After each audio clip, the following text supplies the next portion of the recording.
Yes ma'am, ನಾವಿನ್ನು ಅಂದರೆ ನಾಳೆ 16ನೇ ತಾರೀಕು ದಿನ ಯಾವ ರೀತಿ ಇರುತ್ತೆ, ಯಾವ ರಾಶಿಗೆ ಶುಭ, ಯಾವ ರಾಶಿಗೆ ಅಶುಭ? ನಾಳೆ ದಿನ ಅಂತ ಅಂದರೆ ನೋಡಿ, ನಾಳೆ ಬಂದು 16ನೇ ತಾರೀಕಾಗಿರುತ್ತೆ. ನಾಳೆ ಎಲ್ಲ ಟೋಟಲ್ ಮಾಡಿದ್ರೆ 7 ಬರುತ್ತೆ. 1 and 6 ಅಂತ ಬಂದಾಗ 16 ಅಂತ ಬಂದಾಗ ಅಲ್ಲಿ 1 ಮತ್ತು 6 ಪಾಸ್ ಆಗಿರುತ್ತೆ. 1 6 ಅಂತ ಅಂದಾಗ 1 ಸೂರ್ಯ ಮತ್ತು 6 ಬಂದು ಶುಕ್ರ ಆಗಿರುತ್ತೆ. ಸೂರ್ಯ ಶುಕ್ರ ಅಂತ ಅಂದಾಗ ಎಲ್ಲ ಒಂದು ಕಡೆ ಕಾಂಟ್ರವರ್ಸಿ ಆಗೋದು, ಮನೇಲಿ ಸ್ವಲ್ಪ ಜಗಳಗಳಾಗೋದು, ಮತ್ತು ಅವ್ರ ಲೈಫಲ್ಲಿ ಸ್ಟ್ರಗಲ್ ಅಂದರೆ ಏನೋ ಒಂದು ಕೆಲಸ ಮಾಡೋಕ್ಕೆ ಹೋಗ್ತೀವಿ, ಅಲ್ಲೇನೋ ಅಡೆತಡೆ ಆಗೋದು, ಅಲ್ಲಿಂದ ಇನ್ನೊಂದು ಕೆಲಸ ಮಾಡೋಕ್ತೀವಿ, ಅಲ್ಲಿ ಡೇಂಜರಸ್ ಆಗೋದು, ಈ ಥರ ಒಂದು ಪ್ರಾಬ್ಲಮ್ಮು ನಡೀತಾ ಹೋಗುತ್ತೆ. ನೋಡಿ, ನಾಳೆ ದಿನ ಅಂತ ಬಂದಾಗ ನಾಳೆ 1 10 19 28 ಯಾರೆಲ್ಲ ಈ ಡೇಟಲ್ಲಿ ಹುಟ್ಟಿರ್ತೀರ, ನಾಳೆ 16ನೇ ತಾರೀಕು ಅವರಿಗೆ ತುಂಬ ಒಳ್ಳೆಯದು ಅಂತ ಹೇಳ್ತೀನಿ. ತುಂಬ ಪಾಸಿಟಿವ್ ಆಗಿರ್ತಾರೆ. ಅದೇ ರೀತಿ 2 11 20 29 ಈ ಡೇಟಲ್ಲಿ ಹುಟ್ಟಿರೋರಿಗೆ ನಾಳೆ ತುಂಬ ಪಾಸಿಟಿವು. ಯಾಕಂದರೆ 2 ಅನ್ನೋದು ಇವ್ರಿಗೆ ಲಕ್ಕಿ ನಂಬರ್ ಕೂಡ ಆಗಿರುತ್ತೆ. ನಾಳೆ 2ನೇ ತಾರೀಕು ಯಾರೆಲ್ಲ ಹುಟ್ಟಿರ್ತೀರ, 2 11 20 29 ತುಂಬ ಒಳ್ಳೆ ಕೆಲಸ ಕಾರ್ಯಗಳನ್ನ ಮಾಡಿದ್ರೆ ತುಂಬ ಪಾಸಿಟಿವ್ನ ಕೊಡುತ್ತೆ. ಅದೇ ರೀತಿ 3 12 21 30 ಈ ಡೇಟಲ್ಲಿ ಹುಟ್ಟಿರೋರಿಗೆ ನಾಳೆ ಕೂಡ ತುಂಬ ನೆಗೆಟಿವ್ ಡೇಟ್ ಆಗಿರುತ್ತೆ, ಡೇಂಜರಸ್ ಡೇಟ್ ಆಗಿರುತ್ತೆ. ಸೊ ನಾಳೆ 16ನೇ ತಾರೀಕು ಯಾರೆಲ್ಲ 3 12 21 30 ಹುಟ್ಟಿರ್ತಾರೋ ಅವರೆಲ್ಲರೂ ಕೂಡ ಸ್ವಲ್ಪ ಯಾವುದೇ ಕೆಲಸ ಕಾರ್ಯ ಮಾಡಿದಿರ ಸ್ವಲ್ಪ ಹುಷಾರಾಗಿರ್ಬೇಕಾಗತ್ತೆ. ಸಣ್ಣ ಏಳು ಬೀಳುಗಳು ಆಗ್ಬೋದು.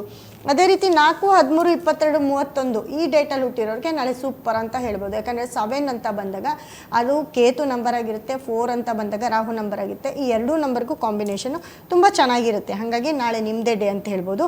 5 14 23 ಈ ಡೇಟಲ್ಲಿ ಹುಟ್ಟಿರೋರಿಗೆ ತುಂಬಾ ನೆಗೆಟಿವ್ ಆಗಿರುತ್ತೆ. ಯಾಕಂದರೆ 5 ಅನ್ನೋದಕ್ಕೆ 5ನೇ ತಾರೀಕು ಹುಟ್ಟಿರೋರಿಗೆ ನಾಳೆ ಯಾವುದೇ ಒಂದು ಕೆಲಸ ಕಾರ್ಯ ಕೂಡ ಆಗಲ್ಲ. ಯಾವ ಕೆಲಸ ಕಾರ್ಯ ಮಾಡದಿರ ಇದ್ದರೆ ಒಳ್ಳೆಯದು. ಅದೇ ರೀತಿ 6 15 24 ಈ ಡೇಟಲ್ಲಿ ಹುಟ್ಟಿರೋರಿಗೆ ನಾಳೆ ತುಂಬ ಪಾಸಿಟಿವ್ ಆಗಿರುತ್ತೆ. ತುಂಬ ಪಾಸಿಟಿವ್ ಅಂತಂದರೆ ಯಾವ ಕೆಲಸ ಕಾರ್ಯ ಮಾಡಿದ್ರು ನಿಮ್ಮದೇ ಜಯ, ನಿಮಗೆ ಒಳ್ಳೆಯದಾಗತ್ತೆ. ಅದೇ ರೀತಿ 7 16 25 ನಿಮ್ಮದೇ ಡೇಟ್ ಆಗಿರೋದ್ರಿಂದ ಯಾರೆಲ್ಲ 16ನೇ ತಾರೀಕು ಹುಟ್ಟಿರ್ತೀರಾ, 7ನೇ ತಾರೀಕು ಹುಟ್ಟಿರ್ತೀರಾ, 25ನೇ ತಾರೀಕು ಹುಟ್ಟಿರ್ತೀರಾ, ನೀವು ಕೂಡ ಎಲ್ಲ ಕೆಲಸ ಕಾರ್ಯಗಳನ್ನ ಮಾಡ್ಕೊಳ್ಬೋದು. ನಿಮ್ಮದೇ ಪಾಸಿಟಿವ್ ಡೇಟ್ ಆಗಿರುತ್ತೆ. ಮತ್ತು ಯಾವುದೇ ಒಂದು ಮೀಟಿಂಗ್ ಅಟೆಂಡ್ ಮಾಡಿದ್ರು ಅದರಲ್ಲಿ ನೀವು ಜಯವನ್ನು ಕಾಣ್ತಾ ಹೋಗ್ತೀರಾ. 8 17 26 ತುಂಬ ಡೇಂಜರಸ್ ಡೇಟ್ ಆಗಿರುತ್ತೆ. ನಾಳೆ 16ನೇ ತಾರೀಕು 8 17 26ನೇ ತಾರೀಕು ಹುಟ್ಟಿರೋರಿಗೆ ತುಂಬ ನೆಗೆಟಿವನ್ನು ಕೊಡುತ್ತೆ. ಹಾಗಾಗಿ ಏನು ಕೆಲಸ ಮಾಡ್ದಿರ ಇದ್ದರೆ ಒಳ್ಳೆಯದು. ಅಂದರೆ ನಾರ್ಮಲಾಗಿ ಕೆಲ್ಸಕ್ಕೆ ಬಂದು ಯಾವುದೇ ಹೊಸ ವಿಷಯ, ಹೊಸ ಮೀಟಿಂಗು, ಯಾರ್ದಾದ್ರೂ ಹೊಸ ಪರಿಚಯ ಆಗೋದು, ಬೇಕಾಗಿರೋ ಕೆಲಸನ ನೀವು ನಾಳೆ ಒಂದು ದಿನ ಡಿಲೇ ಮಾಡಿಕೊಂಡ್ರೆ ಓಕೆ. ಮತ್ತು 9 18 27ನೇ ತಾರೀಕುವರೆಗೂ ಕೂಡ ನಾಳೆ ತುಂಬ ನೆಗೆಟಿವ್ ಡೇಟ್ ಆಗಿರುತ್ತೆ. ನೀವು ಕೂಡ ತುಂಬ ಕೇರ್ಫುಲ್ ಆಗಿರಬೇಕು, ತುಂಬ ಹುಷಾರಾಗಿರಬೇಕಾಗುತ್ತೆ. ಸೊ ಯಾರೆಲ್ಲ 9 18 27ಅಲ್ಲಿ ಹುಟ್ಟಿರ್ತೀರೋ ಅವ್ರಿಗೆ ನಿಮಗೆ ನಾಳೆ ತುಂಬ ನೆಗೆಟಿವ್ ಡೇಟ್ ಆಗಿರುತ್ತೆ. ಕಲರ್ ಅಂತ ಬಂದಾಗ ನಾಳಿನ ಒಂದು ಕಲರು 16ನೇ ತಾರೀಕು ನಾಳೆ ಕಲರು ಬಂದು ನಿಮಗೆ ತುಂಬ ಪಾಸಿಟಿವ್ ತಂದು ಕೊಡುವಂಥ ಕಲರು ಒಂದು ಆರೆಂಜ್ ಕಲರ್ ಆಗಿರುತ್ತೆ. ಅದೇ ರೀತಿ ಬಿಳಿ ಬಣ್ಣ ಕೂಡ ನಿಮಗೆ ತುಂಬ ಪಾಸಿಟಿವ್ ತಂದು ಕೊಡುತ್ತೆ. ಬ್ಲೂ ಕಲರು, ಹನಿ ಕಲರ್ ಅಂತಂದರೆ ಈ ಗಂಧದ ಕಲರ್ ಆಗಿರ್ಬೋದು, ಹನಿ ಕಲರ್ ಆಗಿರ್ಬೋದು, ಗ್ರೇ ಕಲರ್ ಆಗಿರ್ಬೋದು, ಇದೆಲ್ಲ ಕೂಡ ನಿಮಗೆ ಪಾಸಿಟಿವ್ ತಂದು ಕೊಡುತ್ತೆ. ನಿಮಗೆ ನೆಗೆಟಿವ್ ತಂದು ಕೊಡುವಂಥ ಕಲರು ಬಂದು ಬ್ಲ್ಯಾಕ್ ಕಲರು, ಕೆಂಪು ಬಣ್ಣ, ಮತ್ತು ಕಪ್ಪು ಬಣ್ಣ, ಮತ್ತು ಯೆಲ್ಲೋ ಬಣ್ಣ, ಮತ್ತು ಗ್ರೀನು, ಈ 4 ಕಲರು ಕೂಡ ನಾಳೆ ನಿಮಗೆ ಹೆವಿ ನೆಗೆಟಿವ್ ತಂದು ಕೊಡುತ್ತೆ. ಈ 4 ಬಣ್ಣದ ಒಂದು ಥೀಮ್ ಆಗಿರ್ಬೋದು, ಅಥವಾ ನಮ್ಮ ಡ್ರೆಸ್ ಆಗಿರ್ಬೋದು, ನಮ್ಮಲ್ಲಿ ಒಂದು ಪರ್ಸು, ಒಂದು ಸ್ಲಿಪ್ಪರ್ ಕೂಡ ಈ ಕಲರಲ್ಲಿದ್ದರೆ ನಮಗೆಲ್ಲೋ ಒಂದು ಕಡೆ ನಾವು ಹೋಗೋ ಕೆಲಸ ಆಗಿರ್ಬೋದು, ನಾವು ಮಾಡೋ ಕೆಲಸ ಆಗಿರ್ಬೋದು ನೆಗೆಟಿವ್ ಆಗಿ ಕಾಣಿಸುತ್ತೆ. ಸೊ ಹಾಗಾಗಿ ತುಂಬ ಕೇರ್ಫುಲ್ ಆಗಿರಬೇಕು. ಯಾರೆಲ್ಲ ಬ್ಲ್ಯಾಕ್ ಕಲರ್ ಕಾರಲ್ಲಿ ಓಡಾಡ್ತೀರ ಅವರು ಮುಂದಿನ ವರ್ಷಕ್ಕೂ ತುಂಬ ಹುಷಾರಾಗಿರಬೇಕು, ನಾಳೆ ಕೂಡ ತುಂಬ ಹುಷಾರಾಗಿರಬೇಕು ಅಂತ ಹೇಳ್ತೀನಿ. ನಮ್ಮ ವೆಹಿಕಲ್ ಕೂಡ ಇದರಲ್ಲಿ ಇಂಪಾರ್ಟೆಂಟ್ ಆಗಿರುತ್ತೆ. ನಾವೇನು ಜರ್ನಿ ಮಾಡ್ತೀವಿ ಅದು ಕೂಡ, ಯಾಕಂದರೆ ನಾವೇನಾದರೂ ಒಂದು ಡೆಸ್ಟಿನೇಷನು ತಲುಪಬೇಕು ಅಂತಂದರೆ ನಮ್ಮ ಜರ್ನಿ ಕೂಡ ಇಂಪಾರ್ಟೆಂಟ್ ಆಗಿರುತ್ತೆ. ನಾವು ಹೋಗೋ ಜಾಗ ತಲುಪಬೇಕು ಅಂದರೆ ಅಲ್ಲಿ ನಾವೇನು ಹೋಗ್ತೀವಿ ಅಲ್ಲೂ ಕೂಡ ಅದು ಮುಖ್ಯವಾಗಿ ಅದು ನಮ್ಮ ಡೆಸ್ಟಿನೇಷನ್ನ ಹೇಳುತ್ತೆ. ಸೊ ಆ ಒಂದು ಜಾಗದಲ್ಲಿ ನಾವು ಓಡಾಡಬೇಕಾದ್ರೆ ನಾವು ತಲುಪೋ ಕೆಲಸಕ್ಕೆ ಒಂದು 5-10 ನಿಮಿಷ ಲೇಟ್ ಆಯಿತು ಅಂದರೆ ಅಲ್ಲಿ ಕೆಲಸನೂ ಹಾಳು. ಏನಕ್ಕಪ್ಪ ಅಂದರೆ ನಮ್ಮ ಕಾರ್ ಬ್ಲಾಕ್ ಆಗಿರುತ್ತೆ, ನಮ್ಮ ಗಾಡಿ ಬ್ಲಾಕ್ ಆಗಿರುತ್ತೆ, ನೆಗೆಟಿವು. ಅಲ್ಲೇನೋ ಒಂದು ಸಣ್ಣ ಇನ್ಸಿಡೆಂಟು, ಇಲ್ಲೆಲ್ಲೋ ಮಿಸ್ಟೇಕ್ ಆಯಿತು ಅಂದರೆ ಅಲ್ಲಿ ಟೈಮ್ ಹೋಗುತ್ತೆ. ಇಷ್ಟೇ ಡಿಫ್ರೆನ್ಸು, ಇನ್ನೇನಿಲ್ಲ.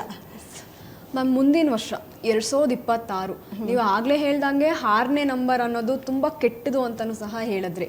ಇನ್ನು ಇಸ್ವಿನೇ 2026 ಅನ್ನೋದು ಇರಬೇಕಾದ್ರೆ ಮುಂದಿನ ವರ್ಷ ಇನ್ನೂ ಯಾವ ಥರ ಇರುತ್ತೆ? 2026 ಮುಂದಿನ ವರ್ಷ ಇಸ್ವಿನೇ 26 ಬಂದಿರೋದ್ರಿಂದ 6 ನೆಗೆಟಿವ್ ಅಂತಲ್ಲ, ಟೋಟಲ್ 2026 26ಗೆ 6 ಅನ್ನೋದು ಡೇಂಜರು, 8 ಅನ್ನೋದು ಡೇಂಜರು. ತುಂಬ ಪಾಸಿಟಿವ್ ಕೊಡುವಂಥ ನಂಬರು, ರಾಜಯೋಗದ ನಂಬರು, ಒಂದು ಅದೃಷ್ಟದ ನಂಬರು ಅಂತ ಅಂದರೆ 3 ಅನ್ನೋದು ತುಂಬ ಲಕ್ಕಿ ನಂಬರ್ ಆಗಿರುತ್ತೆ. ಅದರಲ್ಲೂ ಎಲ್ಲೋ ಬಣ್ಣ ತುಂಬ ಸೂಪರ್ ಅಂತ ಹೇಳ್ಬೋದು. ನೆಕ್ಸ್ಟ್ ಇಯರ್ಗೆ 3ಕ್ಕೆ ತುಂಬ ಜಯ ಜಾಸ್ತಿ. ರಾಜಯೋಗ, ಅದೃಷ್ಟ. ಯಾರೆಲ್ಲ 3, 12, 21, 30ನೇ ತಾರೀಕಲ್ಲಿ ಹುಟ್ಟಿರ್ತೀರಾ, ಬರೋ ವರ್ಷ ನೀವು ಅಂದ್ಕೊಂಡಿದ್ದೆಲ್ಲ ನಿಮ್ಮ ಕಣ್ಮುಂದೆ ಇರುತ್ತೆ. ನೀವೇನು ಈ ವರ್ಷ ಕನಸು ಕಾಣ್ತಿದ್ದೀರೋ ಅದು ಡಬ್ಬಲ್ಲು ನನಸು ಅಂದರೆ ಎಲ್ಲ ಕೆಲಸ ಕಾರ್ಯಗಳು ಆಗ್ತಾ ಹೋಗುತ್ತೆ. ಅದೇ ರೀತಿ 2 ಅನ್ನೋರು ಪಾಪ 2, 11, 20, 29ನೇ ತಾರೀಕವರು ಈ ವರ್ಷ ಬಹಳ ಕಷ್ಟಪಟ್ಟಿದ್ದೀರಾ, ತುಂಬ ಲಾಸಲ್ಲೂ ಇದ್ದೀರಾ. ಯಾಕಂದರೆ ಈ ವರ್ಷ ಪೂರ್ತಿ ಈ ಡೇಟಲ್ಲಿ ಹುಟ್ಟಿರೋರು ಹೆಲ್ತ್ ಅಪ್ಸೆಟ್ ಆಗಿರ್ಬೋದು, ಡೈವೋರ್ಸ್ ಆಗಿರ್ಬೋದು. ಅದೇ ರೀತಿ ನೋಡಿ ತಮಿಳ್ ವಿಜಯ್ ಕೂಡ 2ನೇ ತಾರೀಕೆ ಆಗಿರ್ತಾರೆ. ಅವರು ಒಂದು ರಾಜಕೀಯಕ್ಕೆ ಎಂಟ್ರಿ ಆದಮೇಲೆ ಏನೇನೆಲ್ಲ ಅವಂತರ ಆಯಿತು. ಕಾಲ್ ತುಳಿತದಲ್ಲಿ ಎಷ್ಟೋ ಜನ ಸತ್ರು. ಜನ ಬರೋದು ಮುಖ್ಯ ಅಲ್ಲ, ಅವ್ರಿಗೆ ಫ್ಯಾನ್ಸ್ ಇದ್ದಾರೆ ಅಂತ ಗೊತ್ತಾಗೋದು ಕೂಡ ಇದರಿಂದನೇ. ಆದರೆ ಎಲ್ಲೋ ಒಂದು ಕಡೆ ಪಾಸಿಟಿವ್ ಆದಾಗ ಎಲ್ಲೋ ಒಂದು ಕಡೆ ನೆಗೆಟಿವ್ ಆಗುತ್ತೆ. ಅದೇ ರೀತಿ ನಮ್ಮ ಮ್ಯಾಚ್ ವಿನ್ ಆಯಿತು. 18ನೇ ತಾರೀಕು ನಡೆದಿರೋ ಮ್ಯಾಚು 18 ಅಂತ ಅಂದರೆ 1-8 ಅದರಲ್ಲಿ 9 ಬರುತ್ತೆ ಟೋಟಲ್ ಮಾಡಿದ್ರೆ. ಅದೇ ಮಾರನೇ ದಿನ ನಾವು ಒಂದು ಗೆದ್ದಿರೋ ಇನ್ಸ್ಪಿರೇಷನ್ನೇ ಇಲ್ದಂಗೆ ಆಯಿತು. 18ನೇ ವರ್ಷಕ್ಕೆ ಮ್ಯಾಚನ್ನು ಗೆದ್ದಿರ್ತೀವಿ. ಅದೇ 19ನೇ ತಾರೀಕು ಕಾಲ್ ತುಳಿತದಲ್ಲಿ ತುಂಬ ಜನ ಸತ್ತಿರ್ತಾರೆ. ಅದು ನಮ್ಮ ಒಂದು ಬೆಂಗಳೂರಲ್ಲೇ ಹಂಗೆ ಆದಾಗ ನಮ್ಗೆ ಎಷ್ಟು ಅವಮರ್ಯಾದೆ ಆಗುತ್ತೆ, ಎಷ್ಟು ಅವಮಾನ ಆಗುತ್ತೆ. ಆ ಗೆದ್ದಿರೋ ಫೀಲೇ ಇಲ್ದಂಗೆ ಆಗ್ಬಿಡುತ್ತೆ. ಇವಾಗ ಗೆದ್ದಿರೋದಕ್ಕೆ ಖುಷಿ ಪಡೋಕ್ಕೆ ಅಂತ ಒಂದು ಇದಕ್ಕೆ ಸೇರಿದಾಗ ಅಲ್ಲಿ ಎಷ್ಟೋ ಜನ ಸತ್ತಾಗ ಅಲ್ಲಿ ಸಂತಾಪ, ದುಃಖ. ಗೆದ್ದಿರೋದು ಒಂದು ಕ್ಷಣ ಅಲ್ವಾ, ಆದರೆ ಸತ್ತಿರೋದು ಯಾವತ್ತೂ ಮರೆಯೋಕ್ಕಾಗದೇ ಇರೋವಂಥ ಒಂದು ದಿನ ಆಗಿರುತ್ತೆ. ಹಾಗಾಗಿ ಅದೇ ರೀತಿ ನೋಡಿ, ಅದೇ ರೀತಿ ಪೆಹಲ್ಗಾಮ್ ಅಟ್ಯಾಕು 22ನೇ ತಾರೀಕೆ ಆಯಿತು. ಅದು ಕೂಡ 22ನೇ ತಾರೀಕಾಗಿರುತ್ತೆ. ಇದು ಪೆಹಲ್ಗಾಮ್ ಅಟ್ಯಾಕ್ ಆಗಿರುತ್ತೆ. ಇಲ್ಲಿ ಕೂಡ ನಾವು ತುಂಬ ಜನನ ಕಳ್ಕೊಳ್ತೀವಿ. ಇದು ಒಂದು ದುರಂತ, ಅದು ಸಾಲು ಆಗ್ತಾನೆ ಇದೆ.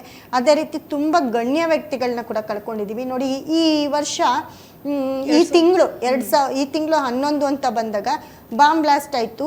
ಮತ್ತು ನಮ್ಗೆ ತುಂಬ ಬೇಕಾಗಿರೋರು ಸಾಲು ಮರದ ತಿಮ್ಮಕ್ಕ, ಅವ್ರ ಏಜ್ ಆಗಿತ್ತು, ಆದರೂ ಅವ್ರು ಯಾಕೆ ಇದೇ ತಿಂಗಳಲ್ಲಿ ಸಾಯ್ಬೇಕಿತ್ತು ಅಲ್ವಾ? ಸೊ ಎಲ್ಲ ಒಂದು ಕಡೆ ನ್ಯೂಸ್ ಆಗುವಂಥದ್ದು ಇದೆಲ್ಲನೂ. ಅದೇ ರೀತಿ ನೋಡಿ ಅವರು ಇದೇ ತಿಂಗಳಲ್ಲಿ ಸತ್ತಿದ್ದಾರೆ. ಮತ್ತು ಧರ್ಮೇಂದರ್ ಅವರು ಒಳ್ಳೆ ಆ್ಯಕ್ಟರು, ಅವರು ಕೂಡ ಸಾವು ಯಾರನ್ನೂ ಬಿಡೋದಿಲ್ಲ. ಆದರೆ ನ್ಯೂಸ್ ಆಗುವಂಥ ಕೆಲವು ವಿಚಾರಗಳು ನಡೀತಾ ಹೋಗ್ತವೆ. ಅವ್ರನ್ನ ಏನು ನಾವು ಬದುಕಿಸೋಕ್ಕಾಗೋದಿಲ್ಲ. ಆದರೂ ನೋಡಿ ಅವ್ರು ತೀರ್ಕೊಂಡಿದ್ದಾರೆ. ಮತ್ತು ನಮ್ಮ ಇವರು ಯಶ್ ಫಿಲಮಲ್ಲಿ ಒಬ್ಬರು ಮಾಡಿದ್ರಲ್ಲ, ರಮೇಶ್ ರಾಯ್, ಹರೀಶ್ ರಾಜ್, ಅವರು ಕೂಡ ಇದೇ ತಿಂಗಳಲ್ಲಿ ತೀರ್ಕೊಂಡಿದ್ದಾರೆ. ಇದೆಲ್ಲನೂ ಒಂದು ಇನ್ಸಿಡೆಂಟ್ ಆಗುತ್ತೆ. ಅದೇ ಡೇಟ್ ಕೂಡ ಅದೇ ಆಗಿರುತ್ತೆ.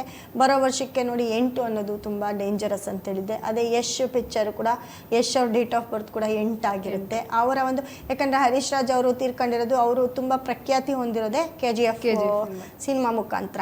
ಸೊ ಅವ್ರು ತೀರ್ಕೊಂಡಿದ್ದಾರೆ ಅಂತಂದರೆ ಯಶ್ ಕೂಡ ಬರಬೇಕಾಗತ್ತೆ ಅಲ್ವಾ?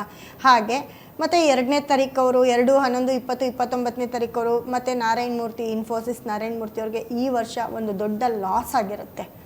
ಆ ಲಾಸ್ ಅನ್ನೋದು ಇದೇ ವರ್ಷ ಯಾಕಾಗಬೇಕು? ಅವ್ರ ಡೇಟ್ ಆಫ್ ಬರ್ತ್ 1-2 ಇರುತ್ತೆ. ಆ ರೀತಿ ಮತ್ತು ಒಂದು ಫ್ಲೈಟ್ ಆಕ್ಸಿಡೆಂಟ್ ಆಯಿತು ಗೊತ್ತಾ? ಫ್ಲೈಟ್ ಆಕ್ಸಿಡೆಂಟ್, ಆ ಫ್ಲೈಟ್ ಆಕ್ಸಿಡೆಂಟಲ್ಲೂ ಕೂಡ ಅದನ್ನು ನಾವು ಕೌಂಟ್ ಮಾಡಿದಾಗ ಅದನ್ನು ಮೇಡ್ ಮಾಡಿರ್ತಾರಲ್ಲ, ಅದನ್ನು ಇದು ಮಾಡಿರೋರು ಟಾಟಾ ಇದ್ರವರು, ಆ ಒಂದು ಕುಟುಂಬದವರು ಆಗಿರ್ತಾರೆ. ಅವರು ಕೂಡ ಅವರ ಡೇಟ್ ಆಫ್ ಬರ್ತ್ ಕೂಡ 20 ಆಗಿರುತ್ತೆ. ಅವ್ರು ಹುಟ್ಟಿರೋದು 20ನೇ ತಾರೀಕಾಗಿರುತ್ತೆ. ಅವರ ಮರಣದ ದಿನ, ಅವರು ತೀರ್ಕೊಂಡಿರ್ತಾರೆ, ಅವ್ರ ಮರಣದ ದಿನ ಕೂಡ 2ನೇ ತಾರೀಕೋ 20ನೇ ತಾರೀಕೋ ಬರುತ್ತೆ ಟೋಟಲ್ ಮಾಡಿದಾಗ. ಇದೆಲ್ಲ ಕೂಡ ಇದಕ್ಕೆ ಇನ್ಸಿಡೆಂಟ್ ಆಗುತ್ತೆ. ಜೊತೆಗೆ 7, 8 ಅಂತ ಹೇಳಿದೆ. 7ರ ಪಕ್ಕ 8 ಇರಬಾರ್ದು, 8ರ ಪಕ್ಕ 7 ಇರ್ಬೋದು. 7, 4, 8 ಕಂಟಿನ್ಯೂ ಎಲ್ಲಿ ಬಂದಿರುತ್ತೆ ಅಲ್ಲಿ ಏನಾದರೂ ಒಂದು ಇನ್ಸಿಡೆಂಟ್ ಆಗಿರುತ್ತೆ ಅಂತ. ಸೊ ಆ ಫ್ಲೈಟ್ ನಂಬರು, ರೂಟ್ ನಂಬರ್ ಕೂಡ ಅದೇ ಆಗಿರುತ್ತೆ. ಸೊ ಈ ಥರ ಒಂದು ನಂಬರ್ಸ್ಗೆ ಅದೇ ನಂಬರು ಟ್ಯಾಲಿ ಆಗಿ ದೊಡ್ಡ ಇದು ಸಣ್ಣ ಪುಟ್ಟ ದುರಂತಗಳಾದಾಗ ನಮ್ಮ ಕಣ್ಣಿಗೆ ಕಾಣಿಸೋದಿಲ್ಲ. ಇವಾಗ ನಮ್ಮದೆಲ್ಲ ನಾರ್ಮಲ್ ವಿಷಯ, ನಮ್ದು ಯಾವುದು ಬರೋದಿಲ್ಲ. ಆದರೆ ಈ ದೊಡ್ಡ ಇನ್ಸಿಡೆಂಟು ಇದೇ ಡೇಟಲ್ಲಾದಾಗ, ಈ ಡೇಟ್ ಅವ್ರಿಗೆ ಆದಾಗ ನಾವು ಯೋಚನೆ ಮಾಡಬೇಕು, ಅಂಥವ್ರದಲ್ಲಿ ಬಂದಿದೆ ಅಂದರೆ ನಮ್ಮ ಕಷ್ಟಗಳು. ಅವಾಗ ನಾವು ಅಂದ್ಕೋಬೇಕು, ಹೌದು ನಮ್ಗೆ ಈ ಡೇಟಲ್ಲಿ ಹಿಂಗಾಗಿದೆ, ನಾವು ಇದೇ ಡೇಟಲ್ಲಿ ಹುಟ್ಟಿರ್ತೀವಿ, ನಮ್ಗೆ ಈ ಥರ ಲಾಸ್ ಆಗಿದೆ, ನಮ್ಗೆ ಈ ಥರ ನಷ್ಟ ಆಗಿದೆ ಅಂತ ನಮಗೆ ನಾವು ಅಂದ್ಕೊಂಡಾಗ ಗೊತ್ತಾಗ್ಬಿಡುತ್ತೆ. ಈ ಡೇಟಲ್ಲಿ ಹುಟ್ಟಿರೋರು ಸುಮಾರು ಜನ ಅವರೇ ತೀರ್ಕೊಂಡಿರ್ತಾರೆ, ಅವರೇ ಯಾರನ್ನಾದ್ರೂ ಕಳ್ಕೊಂಡಿರ್ತಾರೆ, ತುಂಬ ಲಾಸ್ಗೆ ಬಂದಿರ್ತಾರೆ ನಾರ್ಮಲಾಗಿ. ಹಾಗಾಗಿ ಯಾರೆಲ್ಲ ಈ ವರ್ಷ 2, 11, 20, 29 ತುಂಬ ಕಣ್ಣೀರಲ್ಲಿ ಕೈ ತೊಳೆದಿರ್ತೀರ ಪಾಪ ಹುಟ್ಟಿರೋರು, ಅವ್ರವ್ರ ಕಷ್ಟ ಅವ್ರಿಗೆ ಗೊತ್ತಿರುತ್ತೆ. ಆದರೆ ಬರೋ ವರ್ಷಕ್ಕೆ 2026ಕ್ಕೆ ನಿಮಗೆ ತುಂಬ ಪಾಸಿಟಿವ್ ಆಗಿರ್ತೀರ, ತುಂಬ ಪಾಸಿಟಿವ್ ತಂದುಕೊಡೋ ಅಂಥ ಒಂದು ವರ್ಷ ಆಗಿರುತ್ತೆ. ಹಾಗಾಗಿ 2, 11, 20, 29ನೇ ತಾರೀಕವರು ಆ ತಿಂಗಳಲ್ಲಿ ಹುಟ್ಟಿರೋರಾಗಿರ್ಬೋದು, ಆ ಡೇಟಲ್ಲಿ ಹುಟ್ಟಿರೋರಾಗಿರ್ಬೋದು, 2026ಕ್ಕೆ ಎಲ್ಲ ಕಷ್ಟಗಳನ್ನು ತೊಳೆದು ತುಂಬ ಹ್ಯಾಪಿಯಾಗಿರ್ತೀರ ಅಂತ ಹೇಳ್ತೀನಿ. ಯಾಕಂದರೆ ನಿಮ್ಮದೇ ಒಂದು ವರ್ಷ ಆಗಿರುತ್ತೆ. ಈ ವರ್ಷ ಏನು ನೀವು ಕಣ್ಣೀರಲ್ಲಿ ಕೈ ತೊಳೆದಿದ್ದೀರ ಅದೆಲ್ಲವೂ ಕೂಡ ಪನ್ನೀರನ್ನು ಕುಡಿದಷ್ಟು, ಹಾಲು ಅಮೃತವನ್ನು ಕುಡಿದಷ್ಟು ಸಂತೋಷ ಪಡ್ತೀರ ನೋಡಿ.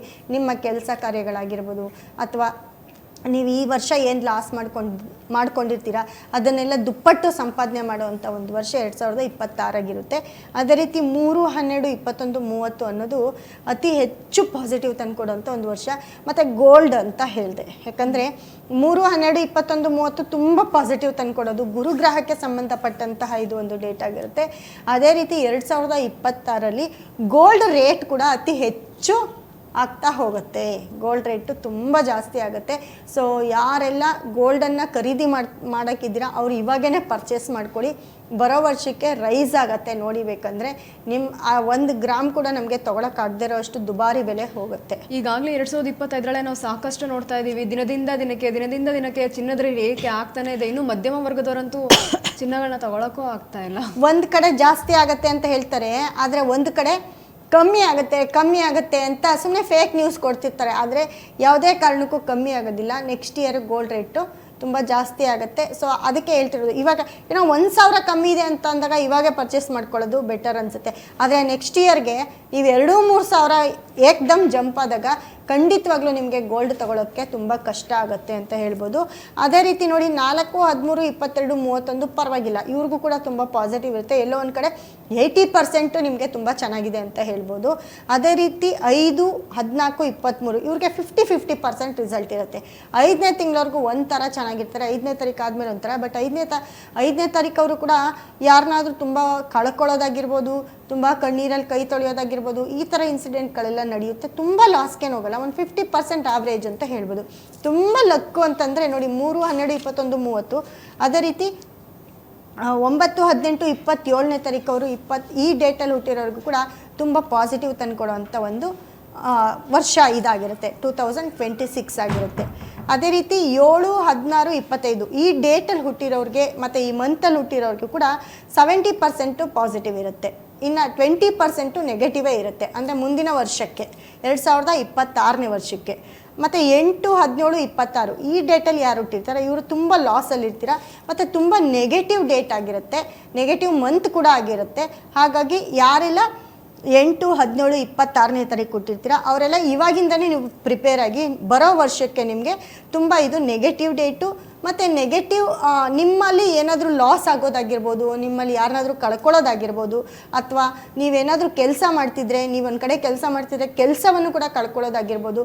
ಈ ಥರ ಎಲ್ಲ ಸಣ್ಣ ಇನ್ಸಿಡೆಂಟಿಂದ ದೊಡ್ಡ ಇನ್ಸಿಡೆಂಟ್ಗಳು ಕೂಡ ನಡೀತಾ ಹೋಗುತ್ತೆ 8ನೇ ತಾರೀಕು ಮತ್ತು 17, 26ನೇ ತಾರೀಕಲ್ಲಿ ಹುಟ್ಟಿರೋರು. ಅವ್ರು ಏನೇ ಕೆಲಸ ಮಾಡಬೇಕಾಗಿದ್ರು ಮುಂದಿನ 2026ನೇ ಇಸ್ವಿಯಲ್ಲಿ ಸ್ವಲ್ಪ ಈ ಎಲ್ಲ ವಿಷಯದಲ್ಲೂ ಕೂಡ ಸ್ವಲ್ಪ ಇದನ್ನು ನೀವು ಕಂಟ್ರೋಲ್ ಮಾಡಬೇಕಾಗುತ್ತೆ. ಯಾವುದೇ ಇನ್ವೆಸ್ಟ್ಮೆಂಟ್ ಮಾಡೋದಾಗಿರ್ಬೋದು, ಅಥವಾ ಯಾವುದಾದ್ರೂ ಹೊಸದಾಗಿ ಏನಾದರೂ ನೀವು ಏನಾದರೂ ಪ್ರಾಜೆಕ್ಟ್ ಶುರು ಮಾಡೋದಾಗಿರ್ಬೋದು, ಅಥವಾ ನೀವು ಅಂಗಡಿ ಆಗಿರ್ಬೋದು, ನಿಮ್ಮ ಬಿಸ್ನೆಸ್ ಆಗಿರ್ಬೋದು, ಯಾವುದಾದ್ರೂ ಹೊಸದಾಗಿ ಸ್ಟಾರ್ಟ್ ಮಾಡ್ತೀವಿ ಅಂದರೆ ಖಂಡಿತ ಇದನ್ನು ಈ ನೆಕ್ಸ್ಟ್ ಇಯರು ನೀವು ಅದನ್ನು ಅವಾಯ್ಡ್ ಮಾಡ್ಕೊಳ್ಬೇಕಾಗುತ್ತೆ. ಮತ್ತು ಏನಾದರೂ ಯಾವುದಾದ್ರೂ ಹೊಸ ಒಂದು ಕೆಲಸ ಸ್ಟಾರ್ಟ್ ಮಾಡೋಕ್ಕೋದ್ರೆ ಅದೆಲ್ಲೋ ಒಂದು ಕಡೆ ನಿಮಗೆ ನೆಗೆಟಿವ್ ಆಗುತ್ತೆ ಮತ್ತು ಲಾಸನ್ನು ತೋರಿಸುತ್ತೆ. ಹಾಗಾಗಿ ತುಂಬ ಡೇಂಜರಸ್ ಅನ್ನೋದು 8, 17, 26ನೇ ತಾರೀಕಲ್ಲಿ ಹುಟ್ಟಿರೋರ್ಗಾಗಿರ್ಬೋದು, ಆ ತಿಂಗಳಾಗಿರ್ಬೋದು ತುಂಬ ಡೇಂಜರಸ್ಸಲ್ಲಿ ಇರುತ್ತೆ ಮುಂದಿನ ವರ್ಷಕ್ಕೆ 2026ಕ್ಕೆ. ಮ್ಯಾಮ್, ಇನ್ನು ನಾಳೆ ಯಾವ ರಾಶಿಗೆ ಶುಭ ಮತ್ತು ಅಶುಭ ಅನ್ನೋದ್ರ ಬಗ್ಗೆ ಮಾತಾಡಿದ್ವಿ. ಮತ್ತು ಅವ್ರಿಗೆ ಲಕ್ಕಿ ಕಲರ್ ಯಾವುದು ಮತ್ತು ಲಕ್ಕಿ ನಂಬರ್ ಯಾವುದು? ಲಕ್ಕಿ ಕಲರ್ ಅಂತ ಅಂದರೆ ನಾನು ಡೇಟೇ ಹೇಳಿದ್ನಲ್ಲ, ನಾಳೆ ಡೇಟ್ ಹೇಳಿದ್ನಲ್ಲ, 16ನೇ ತಾರೀಕು ಹುಟ್ಟಿರೋರಿಗೆ ಯಾವ ಬಣ್ಣ ಚೆನ್ನಾಗಿದೆ ಅಂತ ಆಲ್ರೆಡಿ ಹೇಳಿದೆ. ಡೇಟಲ್ಲಿ ಹುಟ್ಟಿರೋರಿಗೆ ಅದು ಅನ್ವಯಿಸುತ್ತೆ. ರಾಶಿ ಅಂತ ತಗೊಂಡಾಗ 2.5 ದಿನ ಒಂದೇ ರಾಶಿ ಇರುತ್ತೆ. ನಾಳೆಗೂ ಕೂಡ ಕನ್ಯಾ ರಾಶಿನೇ ಇರುತ್ತೆ. ಸೊ ಕನ್ಯಾ ರಾಶಿ ಬಗ್ಗೆ ಆಲ್ರೆಡಿ ಮಾತಾಡಿದ್ದೆ ನಾನು. ಕನ್ಯಾ ರಾಶಿಯವ್ರಿಗೆ ತುಂಬ ಟೈಮ್ ಚೆನ್ನಾಗಿದೆ. ಈ 2.5 ದಿನ ತುಂಬ ಹ್ಯಾಪಿಯಾಗಿರ್ತಾರೆ. ಈ 2 ದಿನ ಕೂಡ ಅವ್ರದ್ದೇ ಒಂದು ದಿನ ಆಗಿರುತ್ತೆ. ಹಾಗಾಗಿ